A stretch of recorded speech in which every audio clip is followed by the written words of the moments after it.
Assalamualaikum warahmatullahi wabarakatuh. Kami dari kelompok 6 akan menampilkan hasil dari observasi kami.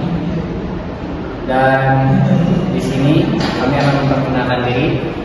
Saya sendiri Muhammad Abdul Umar, dan di samping kanan saya Tasya Sudarsi.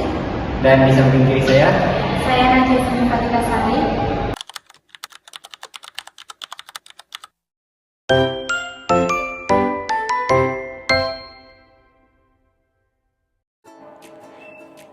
Yang pertama yaitu teori kognitif. Teori kognitif adalah teori belajar yang mementingkan proses belajar dibandingkan dengan hasilnya. Teori ini menyatakan bahwa pada proses belajar, seseorang tidak hanya cenderung pada hubungan antara respon dan stimulus saja, melainkan bagaimana perilaku seseorang dalam mencapai tujuan belajarnya. Teori kognitif berkaitan dengan tingkat kecerdasan seseorang. Setiap anak tentunya memiliki tingkat kecerdasan yang berbeda-beda. Hal tersebut terjadi karena memiliki perkembangan kognitif yang berbeda. Perkembangan kognitif ini dipengaruhi oleh faktor genetik atau keturunan, dan bisa juga dipengaruhi oleh lingkungan sekitarnya. Teori ini menyatakan bahwa belajar adalah proses aktif di mana individu mengolah informasi, membangun pengetahuan, dan mengembangkan pemahaman melalui interaksi dengan lingkungan. Contoh aplikasi teori belajar kognitif yang pertama dengan pembelajaran berbasis proyek. Siswa bekerja dalam kelompok untuk menyelesaikan proyek yang relevan dengan topik pembelajaran. Yang kedua, pembelajaran berbasis masalah. Siswa dihadapkan pada masalah yang harus dipecahkan dan mereka harus menggunakan pengetahuan dan keterampilan untuk menyelesaikannya. Yang ketiga, pembelajaran berbasis inquiry.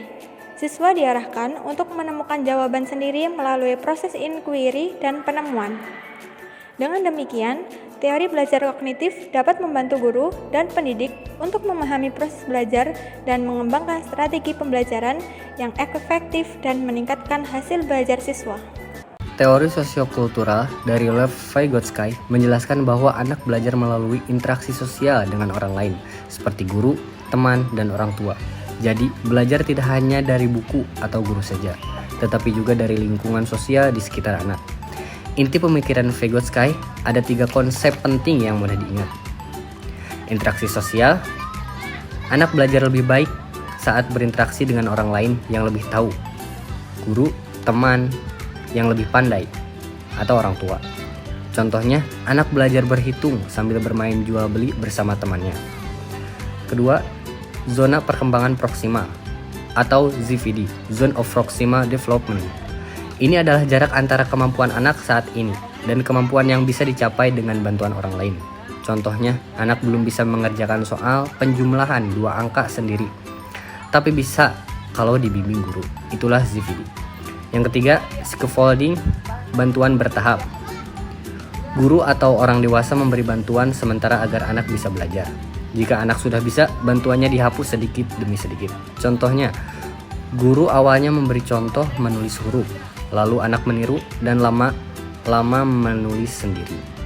Kesimpulan dari Vygotsky, anak berkembang karena bantuan dari orang lain melalui interaksi sosial dan bahasa. Jadi, dalam pendidikan sekolah dasar, belajar harus aktif, interaktif, dan kolaboratif. Guru berperan sebagai pembimbing, bukan hanya memberi materi. Anak belajar bersama, bukan sendiri. Teori perkembangan representasi kognitif Jerome Bruner menjelaskan bahwa perkembangan cara berpikir manusia terjadi melalui 3 bentuk representasi, yaitu enaktif, ikonik, dan simbolik. Ketiga tahap ini menunjukkan bagaimana seseorang menyimpan dan memahami informasi. Yang pertama yaitu representasi enaktif. Pada tahap ini, seseorang belajar melalui tindakan langsung. Pengetahuan diperoleh lewat gerakan, pengalaman nyata, dan praktek. Contohnya, anak belajar mengingat perbedaan antara apa itu buah-buahan dan hewan-hewan. Yang kedua, representasi ikonik. Pada tahap ini, seseorang belajar melalui gambar atau visual, yaitu Seseorang dapat memahami sesuatu tanpa melakukan tindakan langsung, tetapi melalui bayangan atau ilustrasi. Contohnya, anak bisa mengenali hewan dan buah-buahan dari gambar. Dan ketiga, representasi simbolik. Tahap ini menggunakan simbol-simbol seperti bahasa, huruf, dan angka. Seseorang bisa berpikir abstrak dan memahami konsep yang tidak terlihat.